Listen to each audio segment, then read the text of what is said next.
La 20e saison de L'amour est dans le pré s'est achevée récemment sur M6. Et plusieurs couples se sont formés grâce à l'émission de dating présentée par Karine Le Marchand.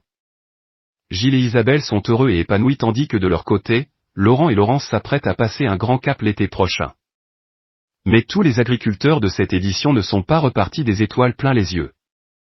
C'est le cas de Jean-Louis, qui avait eu un coup de cœur pour sa prétendante Isabelle, déjà vue dans l'émission il y a quelques années.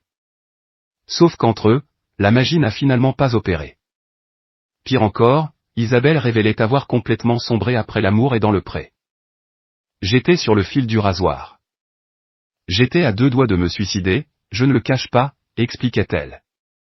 Auprès de Téléstar, Isabelle en dit plus sur son mal-être. Le jour de diffusion du speed dating, qui date de fin août, je me suis connecté sur la page officielle des M6 sur Instagram pour voir la vidéo et, comme tout le monde le ferait je pense, voir les commentaires. Et là, je crois que si on m'avait mis une gifle ou 10 gifles, ça aurait été pareil. Ça a commencé là, explique-t-elle.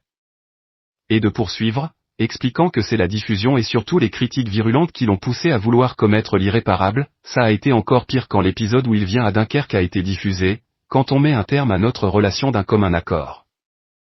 Lors de la diffusion, il y a plein de coupures. Il y a des choses hyper importantes que je lui dis et qui justifient mon départ, parce que je veux me protéger, qui sont coupées au montage. On a discuté 45 minutes et je sais qu'on ne peut pas tout passer, mais je savais que ça allait être horrible quand les gens allaient voir cet épisode, et que j'allais m'en prendre plein la tête. Pour eux, il ne faut pas toucher à Jean-Louis. Mais j'estime que j'ai le droit de me protéger et de mettre un terme à quelque chose qui ne me convenait pas. Et si j'avais continué de toute façon, on m'aurait dit, elle continue pour aller en voyage, parce qu'elle profite etc. Sur les réseaux sociaux, certains, se pensant intouchables cachés dans l'anonymat, se permettent des mots très durs. Et cela, à l'encontre des candidats de diverses émissions. C'est pour cette raison que les productions mettent en place un suivi ainsi qu'une cellule psychologique si nécessaire. On est prévenu. On a une réunion où ils nous disent de désactiver nos réseaux, de ne surtout pas aller voir les commentaires etc., confirme Isabelle. Toutefois, cela n'a pas suffi à l'arrêter, mais je suis désolé, on est tous curieux. Et quand j'ai vu ce que les gens pensaient, j'ai eu énormément de mal avec moi-même, c'est difficile d'expliquer ce qu'on ressent. J'avais du mal à me regarder dans un miroir parce que je me disais, c'est vrai, ils ont raison, je suis moche, je suis ridé, je suis fatigué.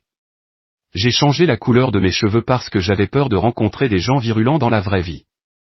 Face à certains messages, Isabelle a alors pris des décisions, j'ai fait un signalement sur Faro le site du gouvernement pour le contenu illicite sur Internet, note de la rédaction et j'ai décidé de porter plainte.